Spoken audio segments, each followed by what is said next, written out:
तेनालीरामन विजयनगर साम्राज्य के राजा कृष्णदेव राय के दरबार के प्रसिद्ध कवि और विद्वान थे। उनकी बुद्धिमत्ता और हास्यप्रद चतुराई के किस्से दूर दूर तक मशहूर थे। एक दिन विजयनगर में चोरों का आतंक बढ़ गया। चोर लगातार धनी लोगों के घरों में चोरी कर रहे थे।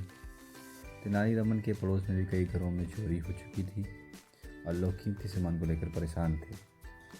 एक रात तेनालीरामन की पत्नी ने उनसे कहा, आपको भी कीमती सामान और धन की सुरक्षा के बारे में सोचना चाहिए। तेनालीरामन ने चोरों को सबक सिखाने के लिए एक अनोखी योजना बनाई। उनसे जानबूझकर अपने पति से जोर जोर से बात करनी शुरू की ताकि घर के बाहर छिपे चोर उनकी बात सुन सके।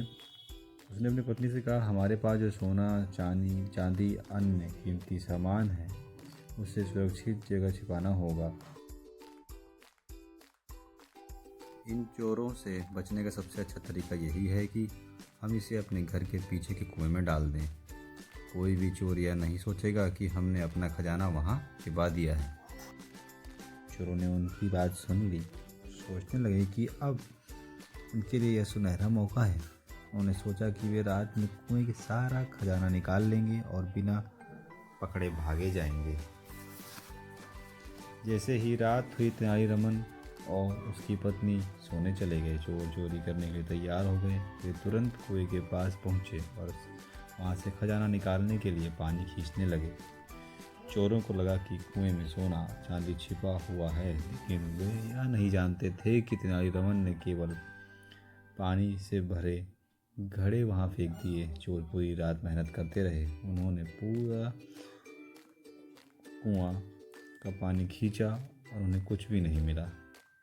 सुबह हो गई और चोर अब थक चुके थे। तभी तेनालीरामन बाहर आया और उन्हें देखकर मुस्कुराते हुए बोला, ओह, आप लोग अभी भी काम कर रहे हैं।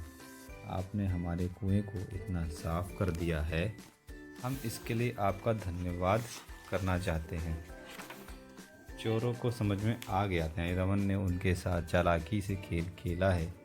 वे शर्मिंदा हो गए और बिना कुछ कहे वहाँ से भाग निकले।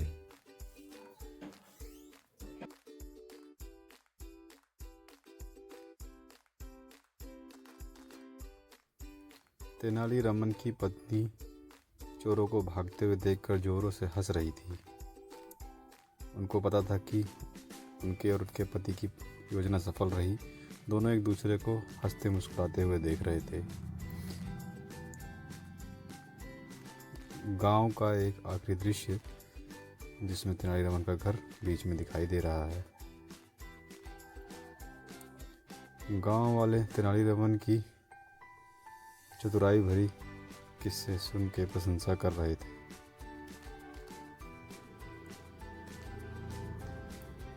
अंत में तेनालीरामन अपने आंगन के एक पेड़ के नीचे आराम से बैठकर रात की घटनाओं के बारे में सोचते हुए मुस्कुरा रहे थे।